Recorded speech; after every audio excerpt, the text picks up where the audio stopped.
To wana yayi a to cira da zaka ce game da wannan yan wasan ka wato tawagar Spain magoya baya na Badarawa gashi dai an tashi wasa 3-3. To abin da zan ce shine mun gode ma Allah, wasa ne na sada zumunci kuma an tashi lafiya ba wanda ya ji ciwo, kuma sun rike draw ne da taimakon referee. Dan gaskiya referee shine dan nuna ya dan fasan su, shi ya bada gudunmawa gurin rama wannan kwallon, amma babu komai zamu sake sabon shiri shekara mai zuwa.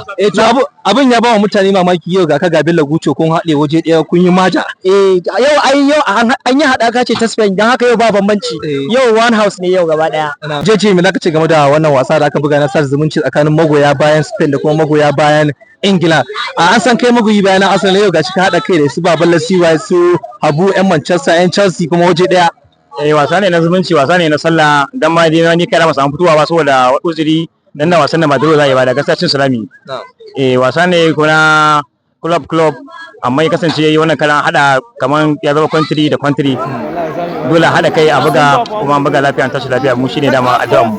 To gashi wasan farko an buga 3-3, idan Allah ya kai mu shekara mai zuwa kana ganin wasan za ta iya sauyawa? A gaskiya wannan ma kalan su gode ma Allah dan team C ne wannan, saboda yan kwanan ba su zo ba, kaga bana nan suke nunuwa duk ga dai mun da yawa gaskiya, so su gode ma Allah 3-3 ne dan shekara mai zuwa abu zai kyau ba gaskiya. To Mustapha Sabra me zaka ce game da wannan kwallaye guda uku daga jefa a wasa na farko da aka fara buga wannan magoya baya na Spain da Ingila a wannan wasa? Alhamdulillah mun gode ma Allah da ya bani sa zai kwallo daya biyu a uku, da ni dan Spain ne amma kuma Ingila. Na gode ma Allah. Ka ji daɗin wannan kwallaye uku daga jefa? Sosai. Za ka ce game da wannan wasan friendly match za ka buga tsakanin Spain magoya bayan Spain da magoya bayan Ingila, matsayin ka na captain din Spain?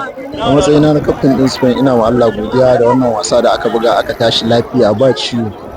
To gaskiya wasa yayi kyau alhamdulillah, an tashi draw 3-3 ba matsala, sai dai mu tare gaba, amma akwai sakaci irin namu na 'yan wasa da matsala daga coaches din. Babu yanda za a yi mutane ba sa mana abin da ya kamata kuma a wasu, duk da dai friendly match ne, wasa ne na sada zumunci, amma tun da mun so mu ci gaskiya, saboda ai ka san an hada ne kungiyoyin magoya bayan Spain, tumatuman Spain da na Ingila. To mu a har kullum muna so mu nuna a Spain kamar Madrid mu ne a gaba, haka ma anan muke so mu nuna a ƙarshen sa. Ban ji daɗi ba da aka ci wasan nan, amma wasa ya kyau tunda mun tashi shirin zuwa alhamdulillah. Zan so in san sunanka a matsayinka na magoyi baya na wannan wato Ingila, gashi an tashi wasa 3-3, wasa na farko da aka fara bugawa a Badarawa, wasan magoya bayan Spain da kuma magoya bayan Ingila. Gaskiya sunana Yusuf Yunusa, ina zaune a Badarawa ne, kuma ni magoya bayan Ingila ne ta wajen club Chelsea.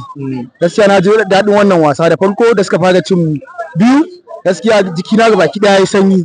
To dangane da yanayin yan wasa da kwazon su da suka kara, wallan har yazo ya kasance 3-2 har yazo ya koma 3-3, gaskiya na ji daɗi sosai. Wannan abu ne mai kyau ga abin da shugabannin mun da suka haɗa wannan wasa. Wannan yana su ya wa'annan magoya bayan kungiyoyin Spaniya da kuma kasar tawagar kwallon kafa ta Ingila, irin wainar da aka toya a wasan na farko da aka fafata a cikin shirin filin a fafata daga nan Badarawa a jihar Kaduna.